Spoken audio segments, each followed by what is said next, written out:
Hello everyone, एक बार फिर से हम हिस्ट्री के कुछ बहुत ही महत्वपूर्ण प्रश्नों के विषय में बात करने वाले हैं जो कि आपके एग्ज़ाम के पॉइंट ऑफ व्यू से काफ़ी इंपॉर्टेंट होने वाले हैं। तो ये है हिस्ट्री का मॉडल पेपर 3। चलिए शुरू करते हैं। पहला क्वेश्चन हमारा है, जोरवे संस्कृति के लक्षण कहाँ से प्राप्त हुए हैं। चार ऑप्शन आपके आगे हैं, महाराष्ट्र, गुजरात, राजस्थान और उत्तर प्रदेश। तो सही विकल्प इसका क्या होगा? जो सही विकल्प हमारा होगा वो होगा हमारा महाराष्ट्र। ध्यान रखिएगा, जोरवे संस्कृति के लक्षण जो हैं ये महाराष्ट्र से प्राप्त किए गए हैं। ठीक है, आगे बढ़ते हैं नेक्स्ट क्वेश्चन की तरफ। हड़प्पा सभ्यता की खगोलीय सर्वेक्षण शाला कहाँ से प्राप्त की गई है? लोथल, धौलावीरा, मोहनजोदड़ो या चनहुदड़ो। देखिए यहाँ पर जो सही आंसर होगा वो होगा हमारा धौलावीरा। धौलावीरा की बात की जाए तो सिंधु घाटी सभ्यता में सबसे उन्नत किस्म के जो जल निकासी प्रणाली के जो साक्ष्य प्राप्त हुए हैं वो धौलावीरा से ही प्राप्त हुए हैं। इसके अलावा धौलावीरा के अर्थ की बात की जाए तो धौलावीरा का अर्थ होता है सफ़ेद कुआं, और धौलावीरा एकमात्र नगर है जो 3 भागों में विभाजित है। तो ये सारी चीज़ें जो हैं धौलावीरा से संबंधित ध्यान रखिएगा, और धौलावीरा से ही खगोलीय सर्वेक्षण शाला भी प्राप्त हुई है। आगे बढ़ते हैं नेक्स्ट क्वेश्चन की तरफ। ब्रह्मवर्त किन नदियों के बीच के क्षेत्र को माना जाता है? तो देखिए यहाँ पर जो सही आंसर होगा वो होगा हमारा सरस्वती और दृश्यवती नदी। ठीक है, इन दो नदियों के बीच का जो क्षेत्र है वो ब्रह्मवर्त के नाम से जाना जाता है। आगे बढ़ते हैं नेक्स्ट क्वेश्चन की तरफ। नेक्स्ट क्वेश्चन हमारा है, विधवा पुनर्विवाह अधिनियम कब बना? ठीक है, तो ध्यान रखिएगा, विधवा पुनर्विवाह के लिए जो है ईश्वरचंद विद्यासागर ने काफ़ी प्रयास किया था, और उन्हीं के प्रयासों के फलस्वरूप जो है 1856 में विधवा पुनर्विवाह अधिनियम जो है बना था। ठीक है, विधवा पुनर्विवाह के लिए सबसे ज़्यादा प्रयास जो है, सबसे महत्वपूर्ण जो योगदान है वो ईश्वरचंद विद्यासागर का है, और उन्हीं के प्रयासों से ये 1856 में जो है बन के तैयार हुआ था, लागू हुआ था। आगे बढ़ते हैं। नेक्स्ट क्वेश्चन हमारा है, निकोलो कोंटी किसके समय में विजयनगर आया था? तो देखिए ये एक यात्री था, विदेशी यात्री था निकोलो कोंटी, जो कि विजयनगर राज्य में आया था, और ये जो है देवराय प्रथम के समय में आया था। ठीक है, ध्यान रखिएगा, निकोलो कोंटी जो है ये देवराय प्रथम के समय में आया था। देवराय द्वितीय के समय में बात की जाए तो देवराय द्वितीय के समय में अब्दुल रज्जाक आया था, और जबकि कृष्णदेव राय के समय में बात की जाए तो इनके समय में डोमिंगो पाइस नाम का जो है, ठीक है, विदेशी यात्री जो है आए थे। देवराय प्रथम के समय में निकोलो कोंटी, देवराय द्वितीय के समय में अब्दुल रज्जाक, और कृष्णदेव राय के समय में डोमिंगो पाइस। तो ये 3 विजयनगर में जो है ये 3 विदेशी यात्री आए थे। बहुत महत्वपूर्ण प्रश्न है जो कि अक्सर एग्जाम में पूछा जाता है। आगे बढ़ते हैं, विजयनगर किस नदी के किनारे स्थित है? तो देखिए यहाँ पर जो सही आंसर होगा वो होगा हमारा तुंगभद्रा नदी। विजयनगर जो है ये तुंगभद्रा नदी के किनारे स्थित है। आगे बढ़ते हैं। नेक्स्ट क्वेश्चन हमारा है, कांग्रेस ने कृषि नीति जो है की घोषणा अपने किस अधिवेशन में की थी? ठीक है, तो देखिए यहाँ पर जो सही आंसर होगा वो होगा हमारा फैजपुर अधिवेशन जो है ये 1937 में हुआ था। कांग्रेस का 1937 का फैजपुर अधिवेशन, जिसमें कांग्रेस ने अपनी कृषि नीतियों की घोषणा की थी। आगे बढ़ते हैं नेक्स्ट क्वेश्चन की तरफ। केशव चंद्र सेन ब्रह्म समाज में कब शामिल हुए थे? तो देखिए इसका जो सही आंसर होगा वो होगा हमारा 1857 में। 1857 में केशव चंद्र सेन जो है ये ब्रह्म समाज में शामिल हुए थे। बाद में इन्होंने जो है केशव चंद्र सेन जो है वो ये कुछ विवादों के कारण जो है ब्रह्म समाज से अलग हो गए थे, और इन्होंने एक अलग से समाज की स्थापना की थी। ब्रह्म समाज से ये अलग हो गए थे। तो यहाँ पर बात हो रही है शामिल होने की, तो 1857 में ये ब्रह्म समाज में शामिल हुए थे। आगे बढ़ते हैं। नेक्स्ट क्वेश्चन हमारा है, किस एक्ट में कहा गया था कि भारतीयों के साथ उनके धर्म, रंग, जाति आदि के आधार पर भेदभाव नहीं किया जाएगा? तो देखिए यहाँ पर जो सही आंसर होगा वो होगा हमारा 1833 का एक्ट। 1833 के एक्ट से घोषणा की गई थी कि अब भारतीयों के साथ उनके धर्म, रंग, जाति आदि के आधार पर भेदभाव नहीं किया जाएगा। इसके अलावा बात की जाए 1833 के एक्ट से, तो 1833 के एक्ट से ही भारत का पहला governor general Lord William Bentinck को बनाया गया था। ठीक है, लॉर्ड विलियम बेंटिक को बनाया गया था। इसके अलावा जो चाय और चीन के साथ जो व्यापार होते थे, ठीक है, ईस्ट इंडिया कंपनी का जो चाय और चीन का व्यापारिक एकाधिकार था उसको भी समाप्त कर दिया गया था। तो ये सारे कार्य जो है वो 1833 के एक्ट से हुए थे। आगे बढ़ते हैं। संथाल विद्रोह के नेता माने जाते हैं। देखिए संथाल विद्रोह जो है ये बिहार में राजमहल की पहाड़ियों में संथाल विद्रोह हुआ था, और इसके नेता जो है माने जाते हैं वो हैं सिद्धू और कान्हा। सिद्धू और कान्हा जो है ये संथाल विद्रोह के नेता माने जाते हैं, और इन्होंने जो है अंग्रेज़ों के खिलाफ राजमहल की पहाड़ियों में जो है विद्रोह किया था।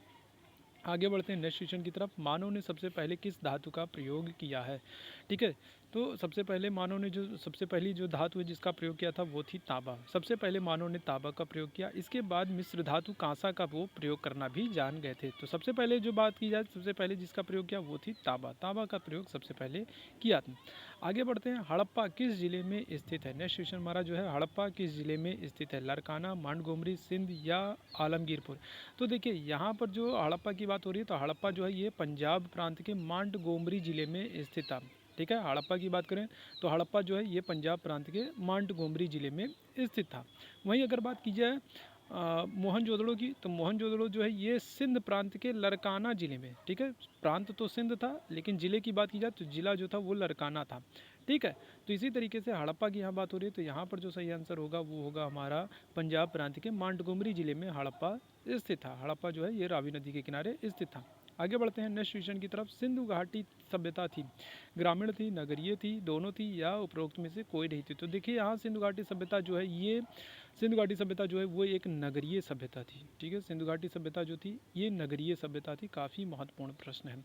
आगे बढ़ते हैं, वैदिक काल में महत्वपूर्ण देवता माने जाते थे। देखिए वैदिक काल की बात की जाए तो वैदिक काल में जो महत्वपूर्ण देवता माने जाते थे वो थे इंद्र, और इंद्र को पुरंदर की उपाधि भी प्रदान की गई थी। ठीक है, पुरंदर का अर्थ होता है किलों को तोड़ने वाला, तो इंद्र को पुरंदर भी कहा जाता था। ये ऋग्वैदिक काल के सबसे महत्वपूर्ण देवता थे। आगे बढ़ते हैं, काकोरी कांड। काकोरी कांड कब घटित हुआ था, कब हुआ था? तो देखिए काकोरी कांड की बात की जाए तो काकोरी कांड जो हुआ था ये हुआ था वर्ष 1925 में। और काकोरी कांड में बात की जाए तो राम प्रसाद बिस्मिल, रोशन सिंह, चंद्रशेखर आज़ाद आदि प्रमुख अभियुक्त थे जिन्होंने काकोरी कांड किया था।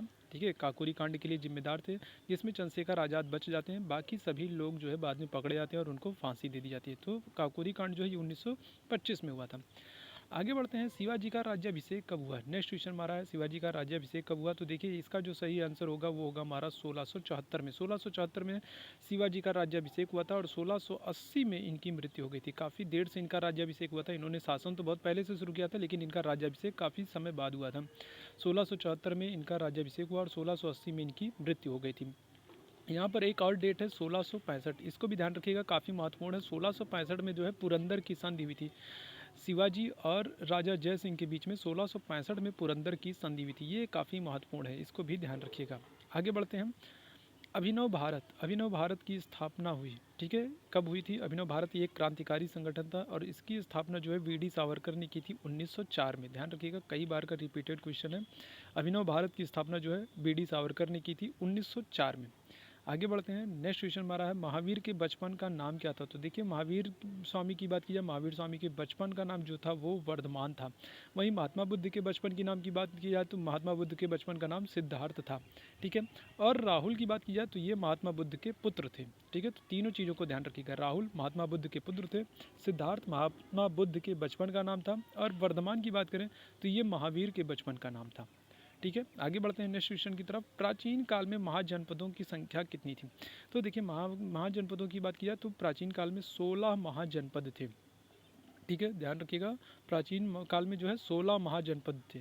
ठीक है, और ये महाजनपदों की एक लिस्ट मैं अलग से एक वीडियो बनाऊंगा जिसमें महाजनपद और उनकी राजधानियों के बारे में जो है चर्चा की जाएगी, क्योंकि अक्सर महाजनपद जो है और उनकी राजधानियों से संबंधित प्रश्न पूछे जाते हैं। आगे बढ़ते हैं नेक्स्ट क्वेश्चन की तरफ। सर्वेंट ऑफ इंडिया सोसाइटी की स्थापना किसने की थी? तो देखिए इसका जो सही आंसर होगा वो होगा हमारा बाल गंगाधर तिलक नहीं, सॉरी। ठीक है, सर्वेंट ऑफ इंडिया सोसाइटी जो है इसकी स्थापना की थी गोपाल कृष्ण गोखले ने 1905 में। ठीक है, सर्वेंट ऑफ इंडिया सोसाइटी जो है इसकी स्थापना गोपाल कृष्ण गोखले ने की थी, 1905 में की थी। गोपाल कृष्ण गोखले की बात की जाए तो इन्हें गांधी जी का राजनैतिक गुरु भी माना जाता है। ठीक है, ध्यान रखिएगा, गांधी जी के जो राजनैतिक गुरु हैं वो गोपाल कृष्ण गोखले को माना जाता है। आगे बढ़ते हैं नेक्स्ट क्वेश्चन की तरफ। कांग्रेस समाजवादी पार्टी का गठन कब हुआ था? तो देखिए इसका जो सही आंसर होगा वो होगा 1934 में। ठीक है, कांग्रेस समाजवादी पार्टी का जो गठन हुआ था ये 1934 में किया गया था। आगे बढ़ते हैं नेक्स्ट क्वेश्चन की तरफ। बुद्ध के पूर्व जन्मों की घटनाओं का उल्लेख किसमें मिलता है? तो देखिए यहाँ पर बुद्ध के पूर्व जन्मों की घटनाओं की बात हो रही है, तो बुद्ध के जो पूर्व जन्मों की जो घटनाएं हैं वो जातक कथा में मिलती हैं। लगभग जो है 550 कहानियाँ हैं, पूर्व जन्मों की 550 कहानियाँ हैं जो जातक कथाओं में मिलती हैं। ध्यान रखिएगा, कई बार इनकी संख्या भी पूछी गई है। आगे बढ़ते हैं नेक्स्ट क्वेश्चन की तरफ। रुपए मुद्रा किसने जारी की थी? तो ध्यान रखिएगा, रुपए जो आज के समय में जो प्रचलित है, ये सबसे पहले जो जारी की गई थी वो शेरशाह के द्वारा जारी की गई थी। तो शेरशाह हमारा सही आंसर होगा। और शेरशाह की बात की जाए तो शेरशाह जो है इन्होंने ही जीटी रोड का, ग्रांड ट्रंक रोड का निर्माण कराया था। ठीक है, आगे बढ़ते हैं नेक्स्ट क्वेश्चन की तरफ। मेगास्थनीज किसके समय में भारत आया था? तो देखिए, मेगास्थनीज जो है एक राजदूत था, सेलुकस निकेटर का जो है यूनानी राजदूत था, और ये जो है चंद्रगुप्त मौर्य के समय में आया था। इसकी एक महत्वपूर्ण पुस्तक है इंडिका, ये भी काफ़ी पूछी जाती है, तो ध्यान रखिएगा। मेगास्थनीज की पुस्तक जो है इंडिका है, और ये सेलुकस निकेटर का राजदूत था जो कि चंद्रगुप्त मौर्य के दरबार में आया था। आगे बढ़ते हैं, बात करते हैं इस वीडियो की लास्ट क्वेश्चन की। ऐहोल अभिलेख के रचनाकार कौन थे? तो देखिए, ऐहोल अभिलेख जो था ये तो था पुलकेशिन द्वितीय का। ठीक है, ऐहोल अभिलेख जो है ये पुलकेशिन द्वितीय का था, और इसी अभिलेख से पता चलता है कि पुलकेशिन द्वितीय ने नर्मदा नदी के किनारे हर्षवर्धन को हराया था। ठीक है, लेकिन यहाँ पर बात हो रही है ऐहोल अभिलेख के रचनाकार की, तो रचनाकार जो है वो है रवि कीर्ति। सही आंसर जो होगा वो होगा हमारा रवि कीर्ति। तो ये था आज का महत्वपूर्ण सेशन, 25 अति महत्वपूर्ण प्रश्न। उम्मीद है ये सेशन आपको पसंद आया होगा, या फिर हाजिर होते एक नए महत्वपूर्ण सेशन के साथ। तब तक के लिए धन्यवाद।